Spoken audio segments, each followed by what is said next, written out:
Good morning, class. How are you? I am your Hindi teacher Mrs Sonu Jain. आप सभी को पता है आप सब ने अपनी हिंदी व्याकरण के पाठ 1, 2 और 3 पूरे कर लिए हैं। पाठ 3 उपसर्ग और प्रत्यय आपने करे हैं। एक बार उसे आज रिवाइज कर लेते हैं, कहीं भूल तो नहीं गए? ठीक है, देखिए मुझे बताइए उपसर्ग क्या होते हैं। आपने बोली परिभाषा, एक बार मेरे साथ दोबारा बोलिए। देखिए, कुछ शब्दांश शब्द के शुरू में जुड़कर उसको नया अर्थ देते हैं। इस तरह के शब्दांश को उपसर्ग कहते हैं। शब्दांश वे शब्दों के अंश होते हैं जिनका अपना कोई अर्थ नहीं होता, अधिकतर उनके केवल भाव होते हैं, लेकिन जब वो किसी अन्य शब्द के साथ जुड़कर कोई सार्थक अर्थ देते हैं तब उन्हें हम उपसर्ग या प्रत्यय कहते हैं। तो उपसर्ग हमेशा शब्द के आरंभ में जुड़ते हैं। उपसर्ग कहाँ जुड़ते हैं? शब्द के आरंभ में जुड़ते हैं। तो एक बार परिभाषा दोबारा बोलते हैं। ऐसे शब्दांश जो शब्द के आरंभ में जुड़कर उसको नया अर्थ देते हैं वे उपसर्ग कहलाते हैं। यहाँ देखिए कुछ उपसर्ग और उनके अर्थ यानी कि उनके भावार्थ, उनके अर्थ दिए गए हैं।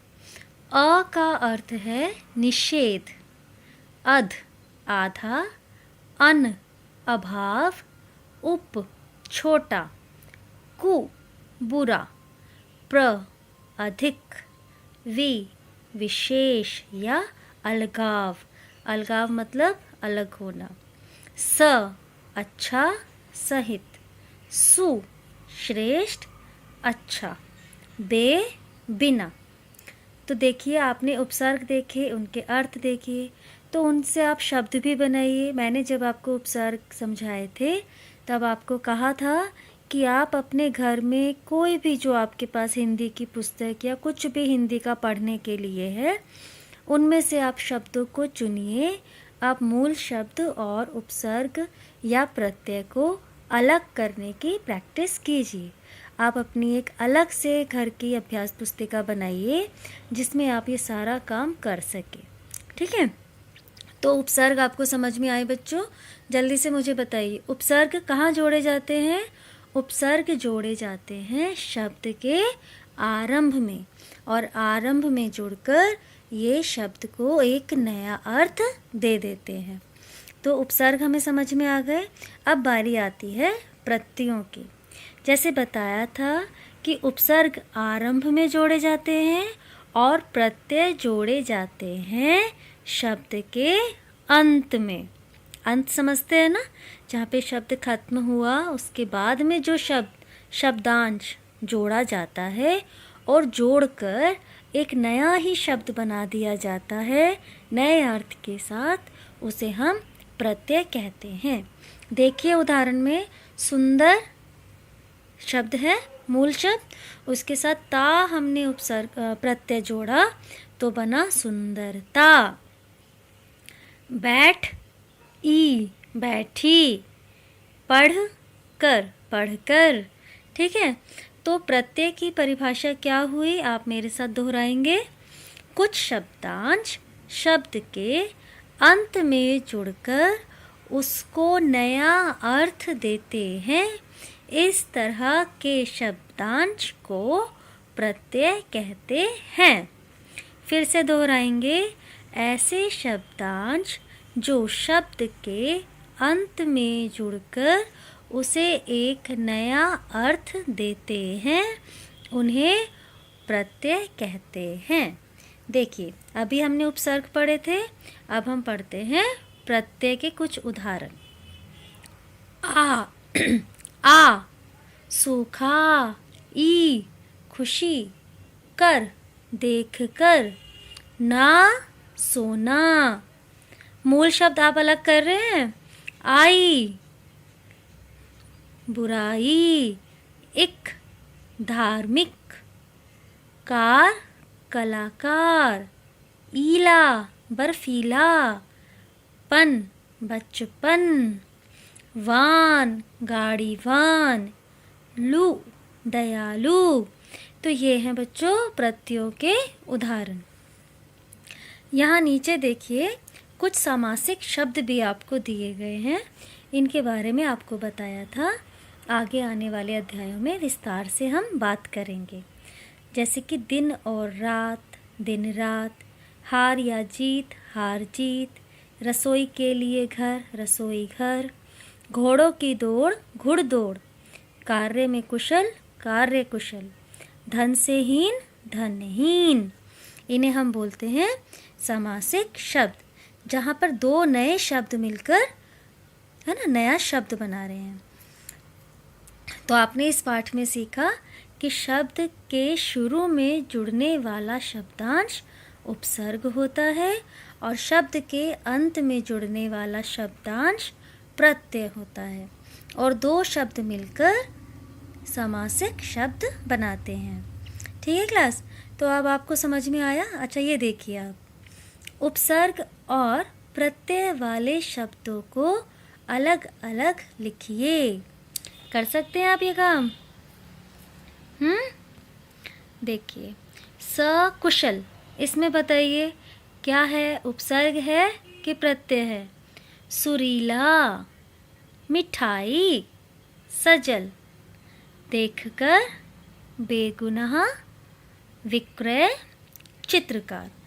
आप इसमें से उपसर्ग और प्रत्यय अलग कर कर अपनी अभ्यास पुस्तिका में लिखिए। मैंने आपके लिए कुछ प्रश्न भी तैयार करे हैं, चलिए उन्हें भी हम समझते हैं। ठीक है, चलिए। तो क्लास, आपको उपसर्ग एवं प्रत्यय समझ में आ गए होंगे।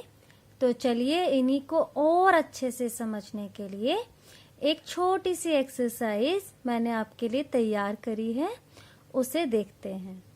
देखिए, प्रश्न 1 है आपके लिए, शब्दों में जुड़े उपसर्ग एवं प्रत्यय पहचान कर लिखिए। यहाँ पर देखिए शब्द दिए गए हैं, जैसे देखिए असत्य, इसका मूल शब्द अलग करेंगे तो निकलता है सत्य, यानी कि सत्य में जब हमने अ उपसर्ग को जोड़ा तो बना असत्य। अब देखिए सपूत, इसमें से मूल शब्द यदि आप अलग करते हैं तो वो आता है पूत, और इसमें यदि हमने स उपसर्ग जोड़ दिया तो क्या बना? सपूत। नादान, मूल शब्द बताइए। यस, दान। दान में यदि हमने ना उपसर्ग जोड़ दिया तो क्या बना? नादान। इसी प्रकार से देखिए चमकदार, चमक आपका मूल शब्द हो गया और दार प्रत्यय है ना।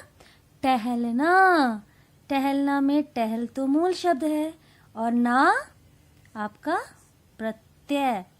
ऐसे ही देखिए दयालु, दयालु में दया मूल शब्द और लू प्रत्यय।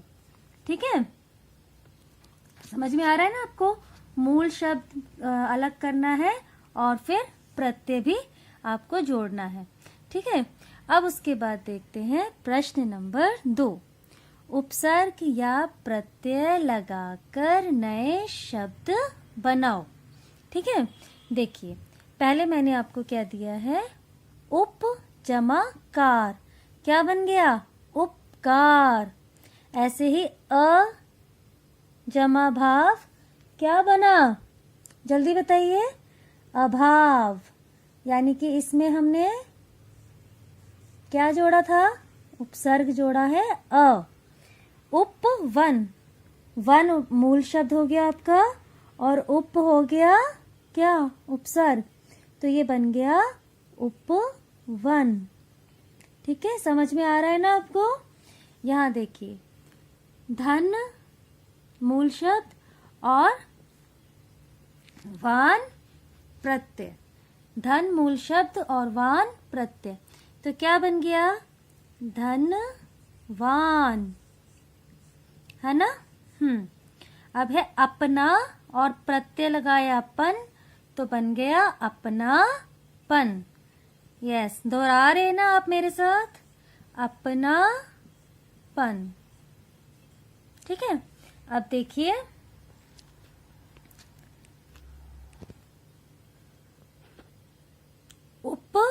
सफलता। सफल में आपने त प्रत्यय जोड़ा, तब आपका बना सफलता। ठीक है, तो क्लास देखिए आप, ये हैं उपसर्ग एवं प्रत्यय, जिन्हें आपने अपने आप जोड़ा और उपसर्ग और प्रत्ययों को आपने अलग करना भी सीखा। तो क्लास अब हम एक और क्वेश्चन देखते हैं, एक और प्रश्न करते हैं उपसर्गों से संबंधित। देखिए प्रश्न है, दिए गए उपसर्गों से नए शब्द बनाओ। आपको सिर्फ उपसर्ग दिया होगा और आपको अपने आप से कोई शब्द बनाना है। इसके लिए आपको उपसर्ग का अर्थ पता होना चाहिए। देखिए मैंने लिखा है सु। सु का अर्थ होता है अच्छा। तो हम क्या शब्द बना सकते हैं, सोचिए। देखिए जैसे हम बना सकते हैं सुपुत्र। सुपुत्र कैसा? अच्छा पुत्र। सुनयन अच्छे नयन। और सुपात्र एक अच्छा पात्र, यानी कि सुपात्र। तो आपको सु का अर्थ पता चला अच्छा, तो हमने अपने आप ही उससे दूसरे शब्द बना लिए। अब है अ। अ का अर्थ होता है अभाव, यानी किसी चीज के बिना, अभाव। अब अ से हम क्या क्या बना सकते हैं? एक तो हम बना सकते हैं अन्याय, जो न्याय के बिना है, अन्याय। अस्थिर, जो कि स्थिर नहीं है, अस्थिर यानी कि अपनी जगह पे टिका हुआ नहीं है। फिर देखिए आता है पर। पर का अर्थ होता है दूसरा। पर का अर्थ है दूसरा, यानी कि इससे आप शब्द बना सकते हैं परदेश, दूसरा देश। परलोक, दूसरा लोक, है ना? तो इस तरीके से आप उपसर्गों की तैयारी अपने घर में कर सकते हैं। आपको उपसर्गों के अर्थ पता होंगे तो आप अपने आप से नए शब्द बना सकते हैं। तो घर पर रहकर आप इनकी तैयारी कीजिए। जो भी आपके प्रश्न होंगे वो आप कमेंट सेक्शन में डाल दीजिए। Have a nice day.